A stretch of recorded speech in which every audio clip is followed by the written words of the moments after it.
Hello, WICCD members. My name is Maya Shukeri, and I am WICCD's Education Committee Director. I'm happy to introduce our series, Finding Your Niche. In this series, we will interview female criminal defense lawyers who practice in a specific area within criminal law. The goal of our series is to highlight the work and accomplishments of female criminal defense lawyers, but it is also a way for us to introduce you to specialty areas within criminal law. We hope we can help you find your niche. Enjoy the series. Connie, how are you? Hello, Maya. Nice to see you again. And thank you for having me on your program. I know it's kind of been a little arduous journey to get me interviewed, but I'm sure you can appreciate I've always got lots on my plate and very busy with my children. So thank you for finally having me on your program. Well, I'm super happy. I'm always happy when I interview people, but today is very special because, as you said, it was a very long process to finally get you to have the time to do this with me. I'm super happy because you're a friend, you're a mentor, and you're someone I really have so much respect for. And I've always wanted to interview you. And, how I much I've know. been trying to get you on You're this. making me feel bad now, Maya. No, but I'm very happy that you're here, Connie, because not only you're an amazing person and I just enjoy chatting with you. We can chat on for hours and hours and hours about law and other stuff, but you're also an amazing lawyer. And I think, especially in the East region and in Ottawa, everybody knows how good you are. And I think more people should know about you, especially that you're always busy working, like in your office. We don't really see you that much because of how busy you are. So I'm really happy that we can get you to tell us more about yourself. So let's start with that, Connie, and maybe if you can tell us a bit more about yourself, where you practice, which areas of law do you practice in? Well, I've been at this for a very long time, Maya, as you know, so I'm going to probably have to give you the Coles notes, but I practice in the East region, and I've always been a criminal defense lawyer, and I'm going into doing this type of work for 32 years now. And as you know, I spent 31 years working with Michael Edelson, and since last August, I'm now with another team. I'm with MASH and Ben here at Fruhar Law. And it's a very young, dynamic, exciting firm. And I'm very happy to be with my colleagues here as well. And criminal defense work was something that I always wanted to do ever since I was a young child. And I'm a first generation Canadian. You can probably tell by the last name, D'Angelo. And my first name is actually Conchetta. And when I started school in kindergarten, I didn't even know how to speak English. And my parents were new immigrants to Canada. And I remember starting school and they couldn't pronounce my name. And that's how I was given the name Connie. So Connie's kind of been my name ever since. And it very much personifies, I think, my personality. And as I said, when growing up here and being the child of immigrants, you're kind of disadvantaged in the sense that, you don't have some of the advantages that other families may have. And, certain things can't be afforded. But, one thing that my parents were wonderful and very caring and obviously sacrificed a lot to come here to give me and my sisters a better life, which they obviously did. And they personified the values of hard work and honesty and making a difference and caring and generosity and kindness. And I think those are, the types of qualities and characteristics that personify anybody who, wants to become a criminal defense lawyer and be successful at it. And I've always been an avid reader, and I credit reading for making me a smart person, I always say. And, you have to, I think, have a passion for reading to, excel Yeah. in criminal law, especially when you're reading case law. You want to be up to date on case law. You're reading articles that impact what we do or our clients or studies, and obviously disclosure, and if you're working on big files. So that's a skill set that, I think I'm very happy to have, and I credit it for academic and professional accomplishments. But, when I started out, Maya, and I articled 1991, 1992, and just to give you an idea as to how different everything was, we had typewriters. Okay, we did not have computers, so there was no Quick Law, there was no Canly. You literally had to go to the courthouse library and use the Canadian abridgments to do your research. So you had to be able to narrow down what were your legal issues, and then you'd have to use the abridgments, and then from there you'd have to find the books, the reporters that had that case law. So, it's very different from now, where everything is, right at your fingertips. And I mean, if you think about the tools that we have now, technology wise, and when you're, preparing for your cases, preparing your arguments, preparing your submissions, and, how much easier it is to have, those tools, back then in the dinosaur age, we didn't have that. So, it was a lot different starting out. But, obviously the values of hard work and caring about the clients are always there and always ever present. And Connie, you mentioned that you're a first generation of immigrants, but for those who don't know you, where are you originally from? Well, I was born here in Ottawa, and my parents came from a very small town in Italy called Prato la Felina, and it's in the Abruzzo region, which is the beautiful mountain region in Italy. And obviously grew up with wonderful, fresh, homemade Italian food. And fortunately, that cooking talent that my mother had did not pass on to me, but it's passed on to my son. So it's nice to see. And do you speak Italian?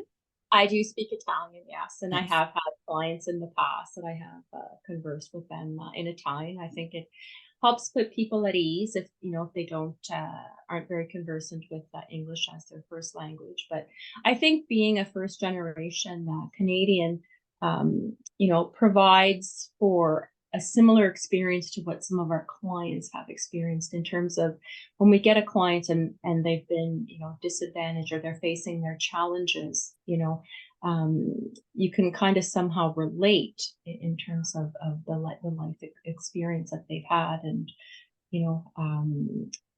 plus just from being involved in the community. And I always think that's very important to give back to our community. And I know you do a lot for the legal community, Maya, but I've been very involved in the past in terms of the actual community, and trying to make a difference in terms of the lives of children that come from disadvantaged families in the community. Nice. And Connie, so as you mentioned, you've been practicing for quite a while in criminal defense, and exclusively in criminal defense. So you have been, you've seen the evolution of the practice and how it is, especially for female criminal defense lawyers. So what I would like you to tell us is to tell us a bit, maybe if you want, you can share from your experience or your observations of the practice of criminal law for female criminal defense lawyers, because it's always nice to hear from someone who has been able to witness the change over the years. Well, one thing that I think has remained consistent, and it's something that I've noted over the years, and when I first started doing criminal defense work, there was kind of a core group of us young women, and we were all very good friends. And I think there was maybe about, 6 or 7 of us. And one thing that I noticed is that as they started getting, settling down, having families, having children, is that they left the profession. And I am basically the only one standing in terms of my own small circle or network of friends that I had when I started out in this profession. And I've seen this over the years as well, but just my own little core group, they went into either, federal government or the federal Crown's office, or, the Crown's office, or they went to work as duty counsel. But, as I said, I'm the only one standing from that small circle that I had when I started out. And, and I've seen it over the years too. I see a lot of young women starting out in criminal defense work, And, as time goes by and, they start settling down, they start having, family commitments, they have children, and you see them leave the profession. And, very recently, since the pandemic, we've lost male and female criminal defense lawyers, Yeah. a lot of them to the Crown's office, and a lot of them also to the federal Crown's office. And, and it's something that I've always, been bothered by, because, it just doesn't seem fair that, women, that you can continue in this career that, you love and you're passionate in, right? But I've always said it is the type of work.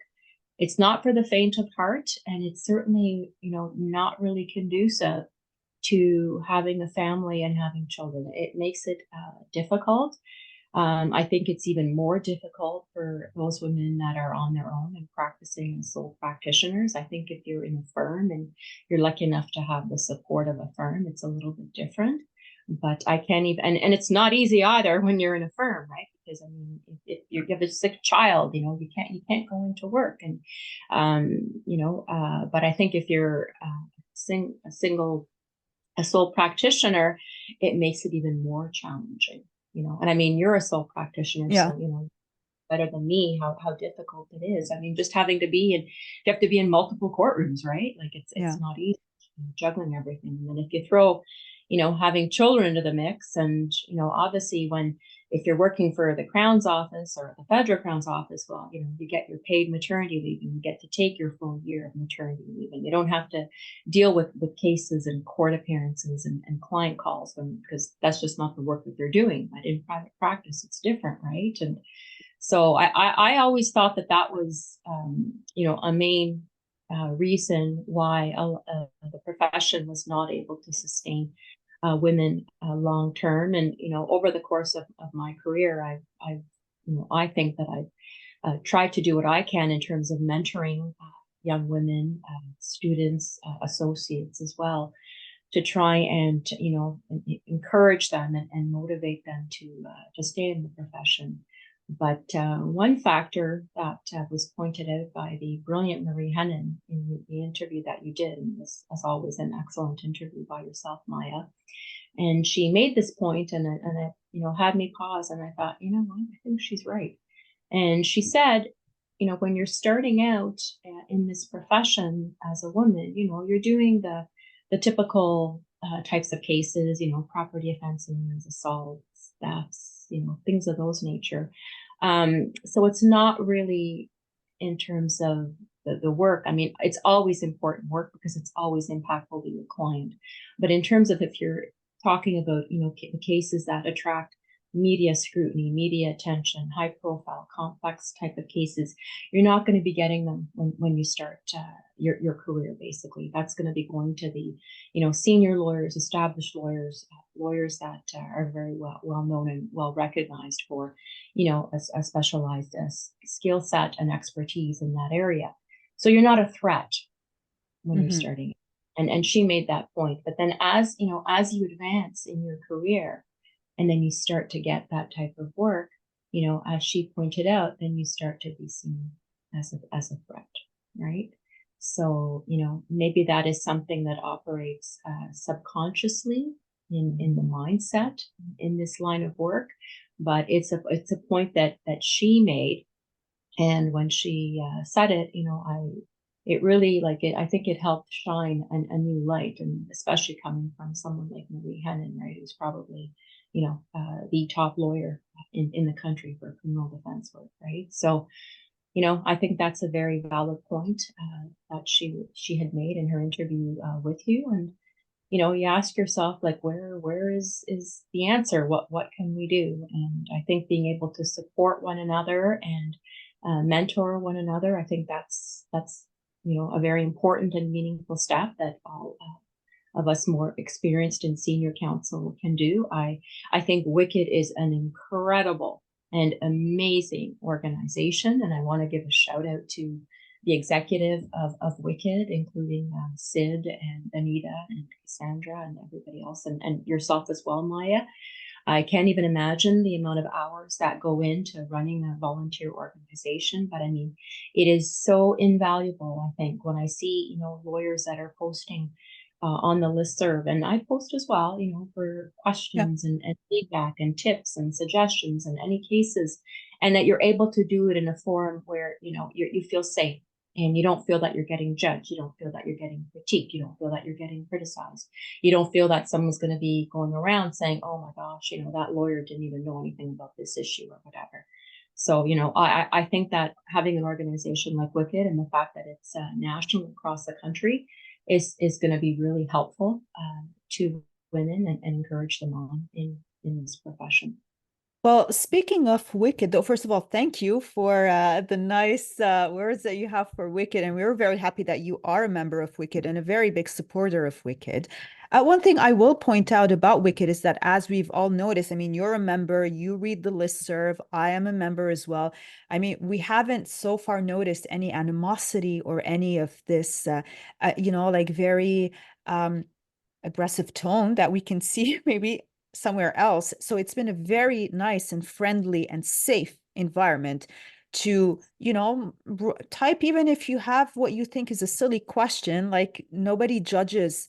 And like we've only had support and help, and there's always someone who's gonna assist. So it's been a very safe environment. And, like for people who think that females like to, get into arguments with each other, so far we haven't seen this on WICCD. It's been, you got to question who will be the source of that perception, right? but But which brings me back then to the point of the threat. So do you think that in criminal defense, a female criminal defense lawyer, when she starts getting these types of high profile cases, the cases that everyone cares about and that, people fight to get, why, why is a female criminal defense lawyer perceived as a threat? Is she perceived more as a threat than a male lawyer? And why, if that's the case? because the male lawyers want all that type of work, perhaps. That might be a possibility, right? Or perhaps women are perceived as not, measuring up to the same standard as a male criminal defense lawyer. I mean, just to give you an example, in terms of a cross-examination, you don't have to be aggressive to be an effective cross-examiner. You need to be prepared, and you need to be thorough, and you need to know the case. Yeah. So just because you're a woman and you might not have that, aggressive type of edge to your personality won't take away from your skill set and ability in the courtroom. Right. And so so you do think that females are being perceived as a threat in the profession? Well, Marie Hennon was the one who made the point. And I mean, like I said, she's probably the top criminal defense lawyer in the country. And I highly respect her and her opinions. And, as someone who's been practicing for a very long time, and like I said, I'm going into my 32nd year. And, I can tell you just here in Ottawa, in terms of how many women are practicing criminal defense work that have 30 plus years of experience, you can count them on one hand, and they're less than one hand type of thing. And I don't think the same can be said for, male defense lawyers. And I mean, I wouldn't know the numbers in Toronto or in other areas in Ontario, because I'm mostly restricted to the East region. But I think that's very telling. And the reason is like I said, they move on. They go on to practice in different areas. And Connie, maybe if you're willing to just tell us, what have you, for example, observed or experienced maybe that was a difficulty, and how were you able, because you're still standing, right? You're still practicing. And what advice would you give to new lawyers, female defense lawyers, who are experiencing adversity or who are feeling that they are being threatened by their male or other lawyers? What advice would you give them so they can persevere and continue working? Because what we don't want to see is what we're seeing right now. It's losing more and more female defense lawyers. I think you have to always keep in mind the reason why you chose to become a criminal defense lawyer. And that has to be your compass in terms of guiding you. I know for myself, the reason why is because I wanted to make a difference and help people. And if I'm assuming if that's your raison d'etre for being in this profession, then you got to always use that as your compass to continue on and persevere on in the face of any adversity that you have to deal with, be it, financial stresses or professional stresses or personal stresses. You just have to persevere on and not lose sight of what made you want to be a part of this profession. Because I can tell you that there is nothing more valuable to me than knowing that I made a difference in the life of a client. And you and I have talked about this as well. And to me, when I have a client, I care about that client. I'm not just there to get them the best possible result in their court case. Obviously, that is my goal as their legal counsel.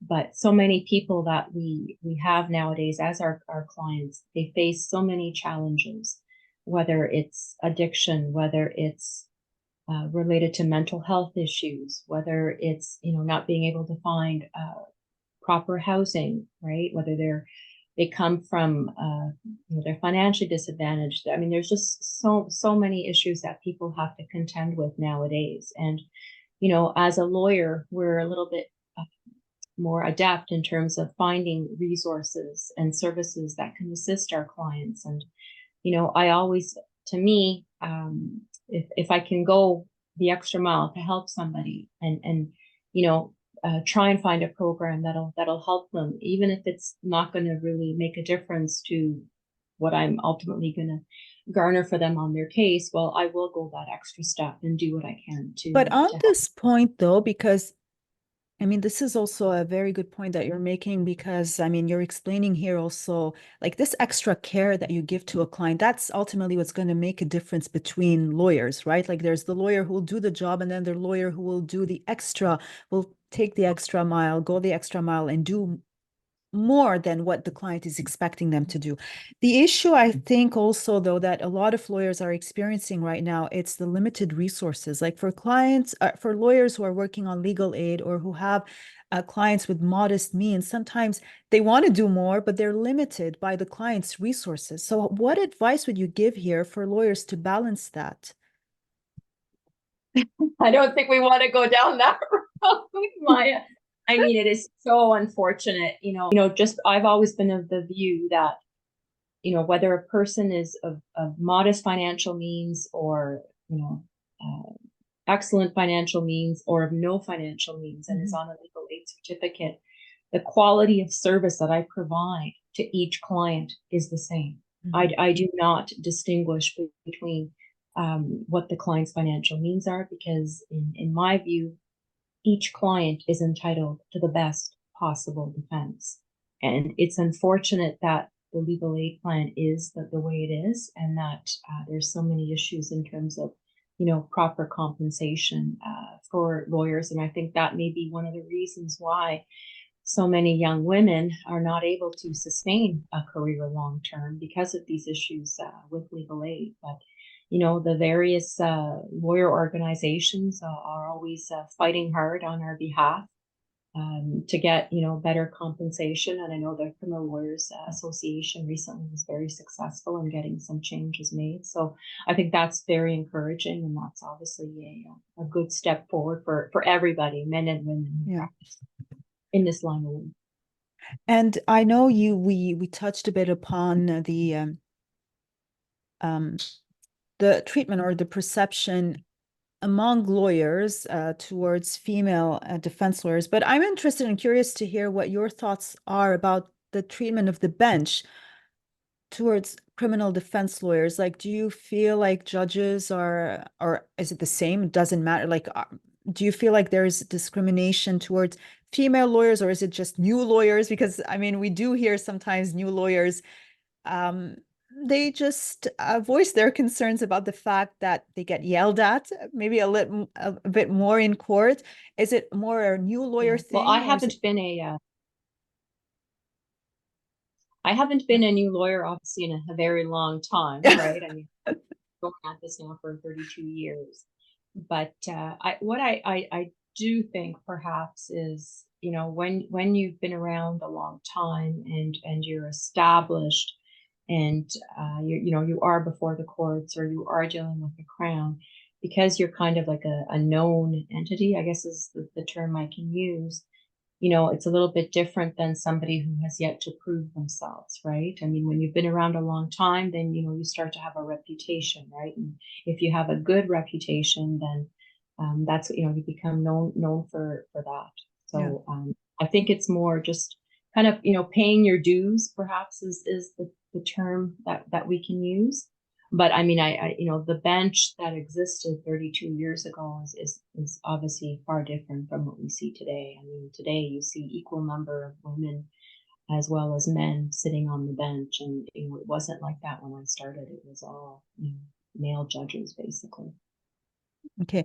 And well, so for those who are still new, because I mean, you have to earn, your reputation. You don't become known and you don't become a good lawyer just like that overnight. I mean, it's a process. But in that process, for lawyers who, like, what advice would you give for lawyers who are, going through a tough time at the beginning because it's, they don't have enough experience. People don't know them yet very well.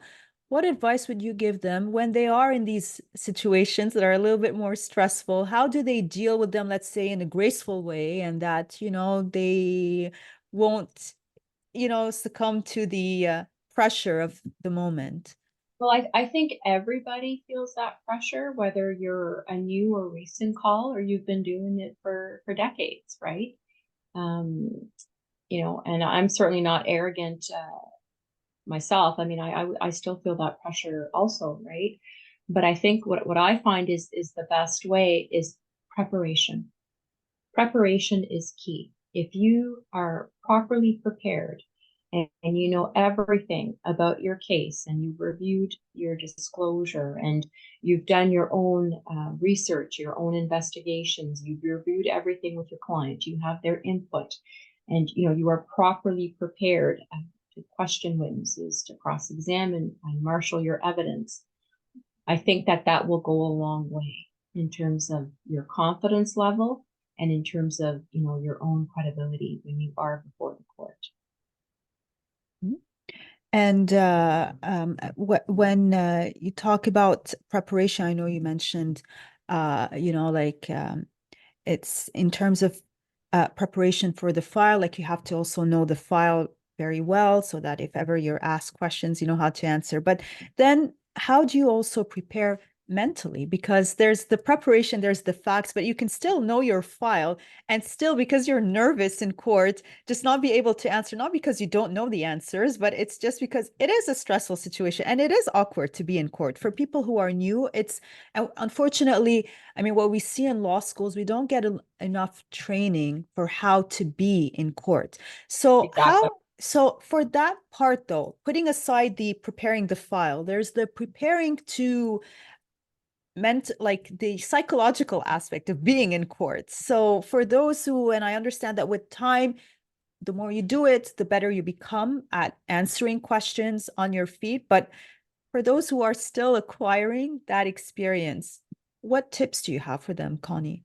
I think it's important to be very organized and to have all of Mhm. your material easily accessible. So, in the event that, you might freeze or you Yeah. might, caught off guard by a question from the court. I think if your material is all organized for you, then, even if you need a moment and obviously respectfully request for a moment from the court, you could probably be able to easily find your answer.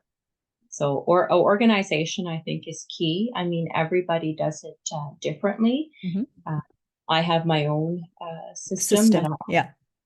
works for me, but I think organization is key, and hopefully can help overcome any pausing that a young lawyer might have when they're confronted with a question from the court that they hadn't anticipated. Yeah. Yeah. And I wanted to ask you, because you have been, you're working now in a different firm, which is Fruhar Law. I interviewed Mash recently, and she's a lovely person. And there are more females now, I think, in the firm than there are males. But you've experienced working in a firm where it was mostly males who are in the firm. So do you see a difference in the atmosphere, in the environment, when it's a I mean, more female dominated versus male dominated environment? yeah, I mean, I always worked with Michael, Yeah. as you know, until last August, and and there were different itinerations of the firm that we had over the Yeah. years. And we would have associates that might come, associates that might go, students that might come, students that might go, and so originally when I first started as an articling student, it was Edelson Mahar. So it was Richard Adelman, who's still practicing, Bob Mahar, who's still practicing, and Michael, who is still practicing. So I think that they all like to think that they're kind of on the road to retirement, but I probably love it too much to fully retire. And and when I first started in that firm, I mean, they were even civil lawyers in the firm. So the firms that I've worked with have been very different over the years, but the one consistent factor was always me and Michael, right? So in that sense, it was kind of like, even if it was there were more lawyers in the firm, it was still more of a kind of a nuclear, smaller type of firm. But obviously when you are in a small firm, it's very much a team atmosphere, as you're working closely with your colleagues, Yeah. and you try and assist where you can, you bounce ideas off each other. And so it's obviously it is different than when you're working in a much bigger firm, right? Especially if there's different areas of law also in that firm. I've always liked a small firm environment. I find it is very personal, and I've always enjoyed the team atmosphere, practicing criminal defense work. And I my hat's off to you for being a sole practitioner, Maya. And so now where you are, it's a small firm environment with Mash. And how is that going? How is that dynamic? Well, it's wonderful. I mean, we're very busy, and Mash and the firm here, they don't just practice in Ottawa, but there's a lot of work in the Brockville region, and so other jurisdictions, and nice variety of clients. I've been able to represent Indigenous clients as well, and that's something that I've always been very passionate about. And obviously, I feel that they've been very wronged in the past in terms of the residential school system and so many of the issues that they've had to contend with over the years.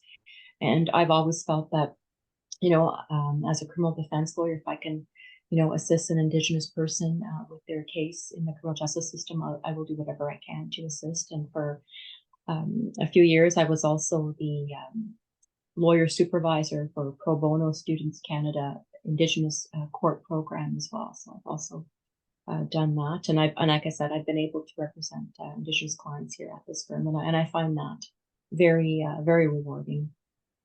Okay, but on this point, I actually am curious to ask you here, because as far as I know, you're not an Indigenous person yourself, but you have a clientele who are Indigenous clients. And do you feel like I've read a lot about what Indigenous people have had to contend with in terms of the various reports and commissions of inquiry, and obviously the Truth and Reconciliation Commission. So obviously I don't have that life experience that an Indigenous have, but I try to absorb as much as I can in terms of what has been written and what is out there, so that I can best service them when they are my clients. And from the client's perspective, did you feel that for them there was an issue? Like, did you feel like they would rather have an Indigenous lawyer represent them, or they are so They have been so thankful and appreciative for my efforts and, my level of advocacy on their behalf. And I mean, that is so rewarding to me as a lawyer to Yeah. have them feel that way about the services that I've provided. And it's also very nice to assist the community, even if it's not your community, even if you're not from that background, to be able to contribute to them is really, and I mean, obviously we can't deny what happened to the Indigenous population in this country. It's really very sad. So it's very nice that you and I know there are so many other lawyers as well who really like to represent Indigenous people. So it's a very nice thing that you're doing, a very nice way to contribute to the community. Are there other populations as well that you specifically represent? I know I represent a lot of Arabic speaking clients because of my background, and for me, I just love it. I'm going to But ask you about my niche now, Maya.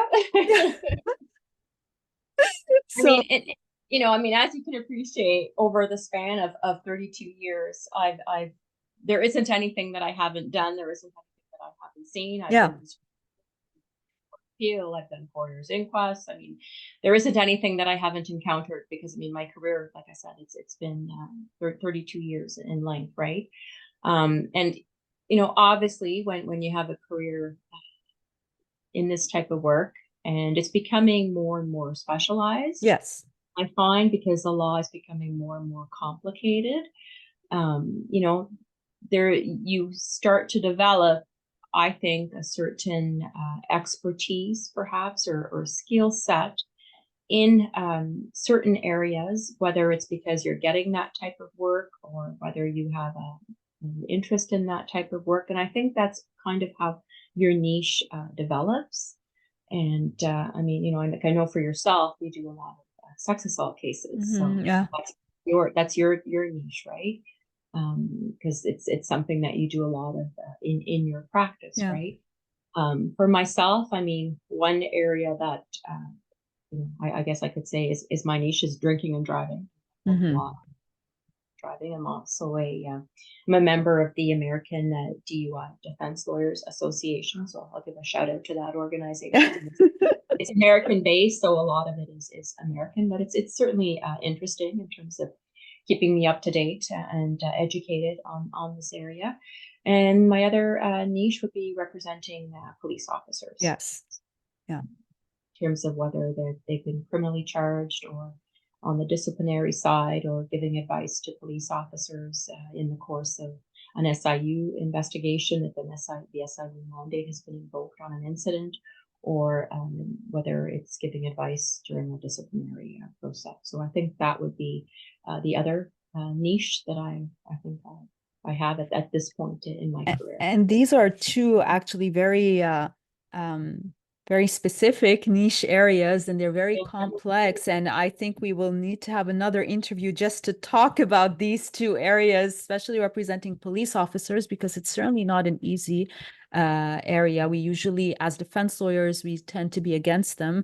But here, like sometimes we're in a situation where you have to defend them for what happened. And the Mention case was a case on which I remember you were working on, and it was a successful case.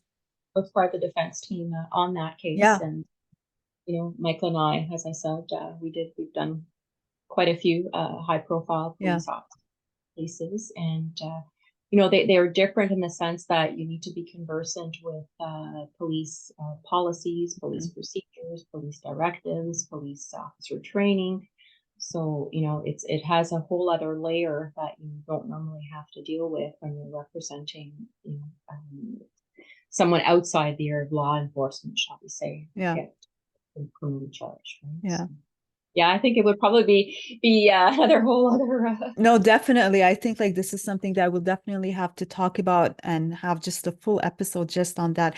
So I am mindful of the time, Connie, and I wanted to thank you for taking the time. I know it's been difficult to squeeze this time because you have a very busy schedule and you're a mom.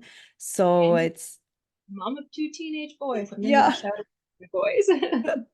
So thank you so much for doing this interview. I'm very happy. Well, we always talk, like I just love chatting with you. You know how much I adore you. You're, like I think a very special person in the bar, and I'm very grateful that I know you and happy that I get to show a bit more of who you are to everyone else who's going to be watching this interview.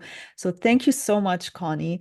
And I'll see you again very soon. We'll talk more. That's not the end of it for sure. Thank you, Maya. I really appreciate your patience with me in terms of setting up this interview, and obviously your very kind and generous words. Thank you, Connie.